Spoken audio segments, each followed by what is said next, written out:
Arenas and their rewards. What's up, gentlemen? In today's video, we're going to be talking about arenas and the rewards from the two arena competitions that Z2 held back in the day.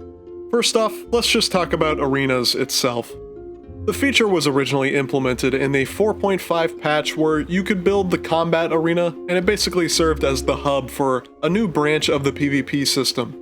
This allowed players to partake in anytime PvP or asynchronous PvP, which basically meant if a player desired to PvP someone, they wouldn't have to wait until they got matched up with an opponent, even if they were offline. These battles would cost a new resource called PvP Energy, which you would either generate one every hour, obtain from encounters that had a small symbol in the bottom right, or you could actually get them from winning an arena fight. The fights were basically formations that were set up ahead of time where it was 5 units and you couldn't set up more than 2 of the same unit. After winning, you would receive random tier 3 resources like teeth, gears, and bars, as well as the PvP energy, and it would also increase your arena ranking every time you won, meaning it would put you against harder and harder players. The way that it was formatted was, when you opened the arena building, it would show a list of players that you could attack, and if you had just finished a fight against someone, you could actually go back in and fight the same player a couple of times. Now this all sounds fine and dandy, but then that's when you realize that there were no limitations on what units you could use, other than the fact you could only use 2 of the same unit at a time. Meaning it was very common to see formations where it was just 2 legendary sandworms along with a mix of a sentinel frag, phalanx tanks, plasma tanks, etc.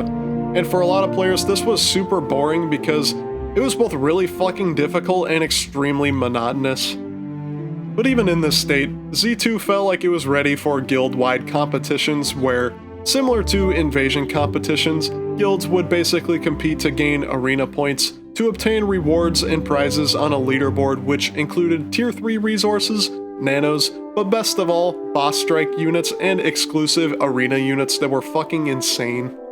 These points were calculated based on how many units you had remaining after the fight, the role or status you had in the guild, as well as how many people were in your guild.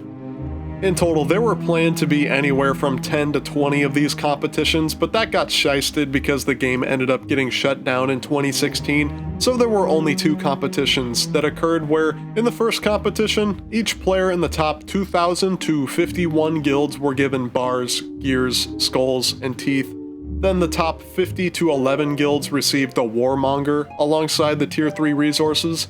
Then the top 10 to 2 guilds received the Monger and the Painmonger plus the tier 3 resources. Then only the top 1 guild in the event would receive the Deathmonger, making it extremely exclusive and very rare.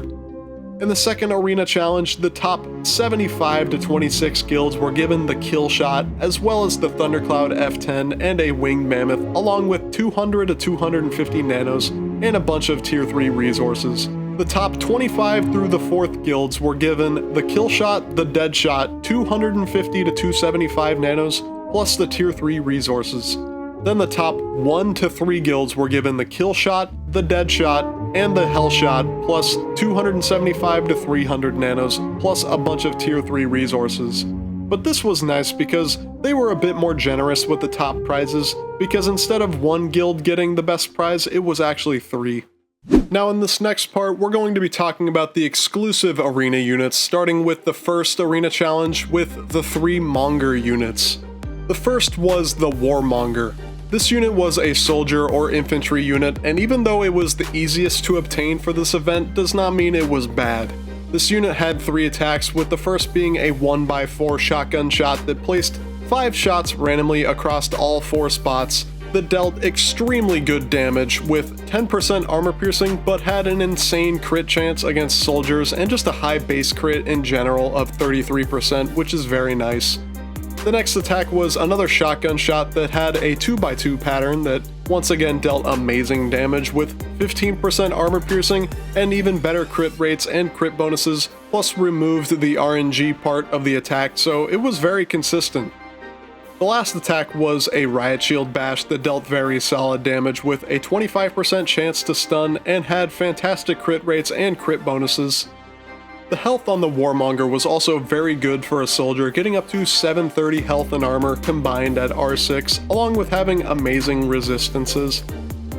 The healing wasn't bad at all as well, just costing gold, 1 to 2 gears, and 1 to 2 bars. Overall, this unit was fantastic for being the quote-unquote worst unit in the first arena challenge. The next reward was the Pain Monger, which was a lot like the Warmonger but loses the poison immunity, but gains freeze, fire, and the cold environment immunities. In terms of attacks, they're all the same, just with higher damage numbers. All the crit rates and armor piercing is the same. But the fact these attacks increased in damage from the last is just insane because the numbers were already amazing. In terms of health and resistances, it did gain a little bit more health and armor, getting up to 750 combined at R6, but with the resistances we see some variation. It trades the good crushing resistances of the Warmonger for better explosive and piercing resistances, which honestly is a better trade-off. The healing cost remains unchanged at just gold, 1 to 2 bars, and 1 to 2 gears, which is very nice. Now the last reward from the first arena challenge was the Deathmonger, which changes a bit. It loses the extra immunities that the last two had, but gains stun immunity, which is nice.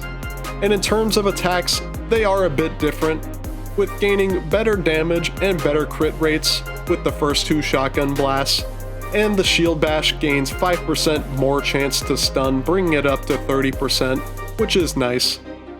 The health on the Deathmonger also gets an increase, going up to 775 health and armor at R6, and in terms of resistances, it does take a sidestep with taking less explosive damage than the other two, but loses some piercing resists, but all around it's the most middle of the road in terms of resistances, plus the healing cost remains unchanged. Overall, this was a really good unit, but in all honesty, for being a unit that only one guild of players received, it wasn't all that different from the previous Mongers, minus having better damage and crit chances. The second arena challenge brought a whole new host of units that were all based around snipers. The first reward was the Killshot, which was another infantry unit and was the easiest exclusive unit to obtain from the second arena challenge, but once again, that does not mean it was a bad unit. It had 3 attacks, the first being an orbital satellite laser that dealt absurd damage with a 50% fire DOT and just a really good base crit of 30%. The next attack was a quick shot that had an upside down staircase pattern with really good damage, 45% armor piercing, and a fantastic crit bonus against soldiers and just a high base crit in general. The last attack was a down the lane shot, which had great damage, 65% armor piercing, and once again great crit rates and crit bonuses. In terms of health, the Killshot is also pretty set, getting up to 660 health and armor combined at R8, and has some pretty nice resistances. To heal, it was a bit more pricey than the Mongers, costing 2 to 8 bars and some gold.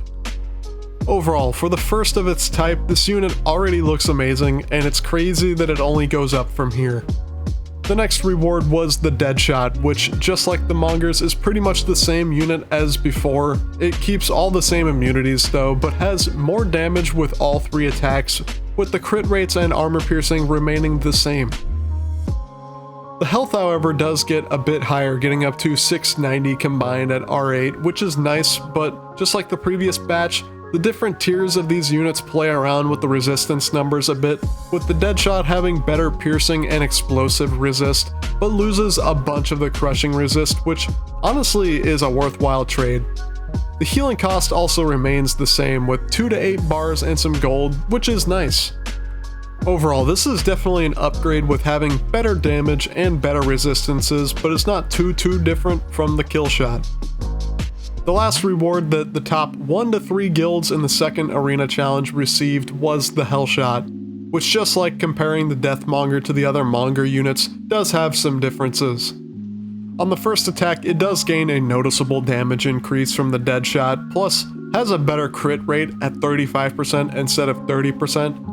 On the second attack, it also gets higher damage with a better base crit chance and a better crit bonus, but the armor penetration stays the same at 45%. Then lastly, with the down the lane attack, it once again gains a decent damage boost, as well as getting a higher base crit and a better crit bonus, but the armor penetration stays the same. With the health, it does jump up a bit, getting up to 725 at R8, and in terms of resistances, the Hellshot takes the lowest amount of explosive damage out of all these arena snipers, but in turn takes the highest amount of piercing damage out of all of them. Also, just like the others, this thing has the same healing cost at gold and 2 to 8 bars, which is amazing. Overall, this unit is obviously fantastic, especially with the first satellite laser attack, and is definitely one of the best prize units that we've ever gotten.